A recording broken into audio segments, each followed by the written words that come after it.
Hello friends, welcome to this video, and in this video we are going to create an Echo client to work with our Echo server. So if you haven't watched my video on Echo server, then click on this I button and watch that video. So this is our Echo server program. What it simply does is it listens on a specific port, like here it's listen on port number 8899 and then listen for input. So we are going to create a client for this program to test both program at once. So it listen for the input, and when it receives an input, it send back the same input to the client. So that's the basic working. I will show you demo of this Echo server at the end when we have developed the Echo client. So now we will jump to our code. First we will import our two classes, that is java.net dot, the second is java.io. Now we will define our public class.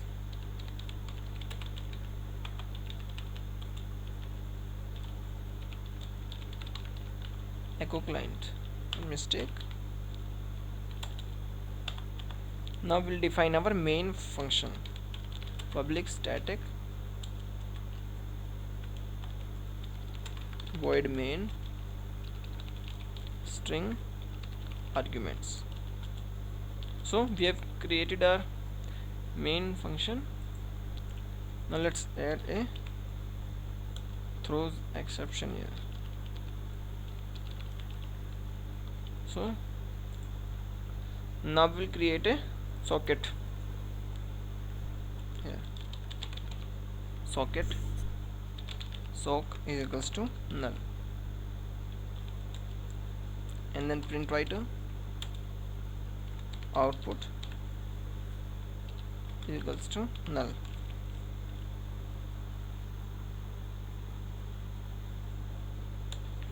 And then we will create a buffer reader object as input.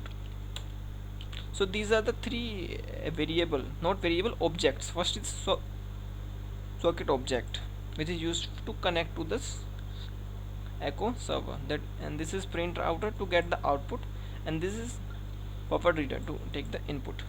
So now I will use a try catch statement and try to connect to the server. I always recommend to connect to the client or server within the try catch. So if you got any exception, then we will catch it and print out in a systematic way. But if you does not use the try catch statement, then you will get an error, and that's doesn't look good. Sock is equals to new socket, and first we'll define the IP address of the host, and we are using our local host, and the port is 8899, and we'll try to get the output. Output is equals to new print writer sock dot get output stream. Okay, and after that we will write the true here, and after that we will try to get the input. Input is equals to new buffer reader new input stream reader.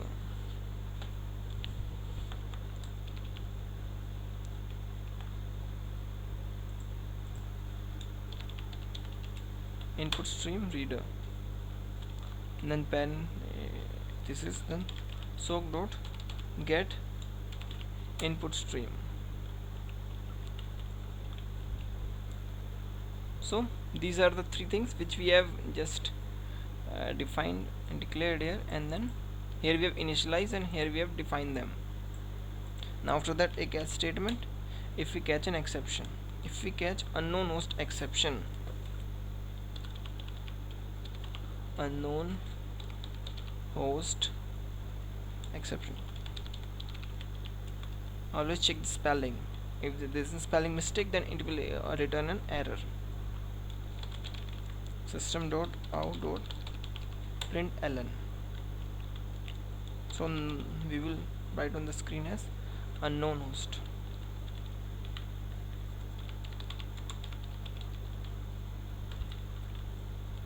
And then we will exit the system.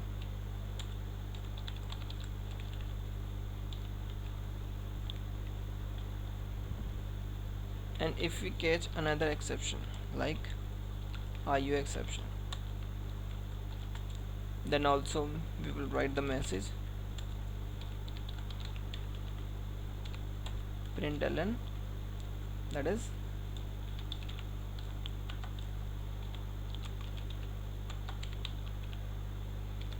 can't connect to server.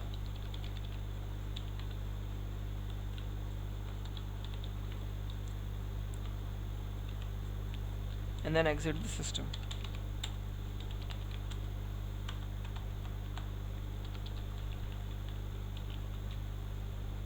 Now if everything goes alright and there is no exception, then what we will do? We will do a buffered reader std. So we'll take an input, new buffer reader, and new input stream reader from system.in string user input while user input should be equal to stdin dot readline should not be equal to null. Then output dot println should be equal to user input and system dot out dot println should be equal to echo and concatenating input dot readline. So now we will close all the open socket. First the output dot close, then input dot close, then stdin dot close, then dot close. So this is our simple echo client program. So first we'll compile this echo client program and see if there is any error or warning. Javac echo client. We have an error at the line number 18 and I know what's the exception. I haven't written object here. It is at line here, right? IE. So we'll compile it, and this time again an error at line number 29. Error: variable input might not have been initialized. It says variable input might not has been initialized on line number 29. Line number 29, input input input, and we have just defined input here, input then here. So what's the problem? If we have defined input everywhere, spelling is also correct, and this something, let me, and I found the error, which is this: we haven't declared a value within it. Now I can see our Javac, our echo client program is compiled without any error. Now we will try to run it. Client, so cannot connect to server, and that is absolutely right because our server isn't working right now. So first we will run our server within this java echo server. So it's listening for connection. Now we'll run this program. So you can see here we have got the message connection successful and listening for input. Now we will write something here like hello. So you can see server receives the hello and echoed back hello to us. So you can see second message also we have sent it hi, and it receives hi, and then it sends back hi to the client. So it's working successfully. You can see it disconnects. We have written some codes within the server. If we write by, then the program should disconnect.